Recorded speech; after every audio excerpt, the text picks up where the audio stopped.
भाजपार parliamentary board करे तेणु चूड़ांत निष्पत्ति से ने आसंता काली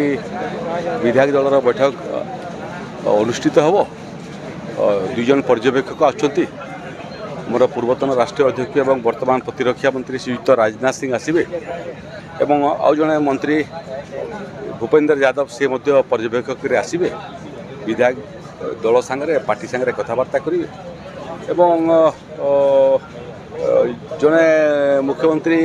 भाव में दल चयन कर पार्लियामेंट्री बोर्ड चयन कर गोटे विषय स्पष्ट जे खांटी 24 कैरेट ओडिया लोक ओडिशार मुख्यमंत्री हेबे जे ओडिशार अस्मिता एवं ओडिशार अभिमान को विश्व दरबार में पहुँचे जो भाव में अतीत विजु जनता दल सरकार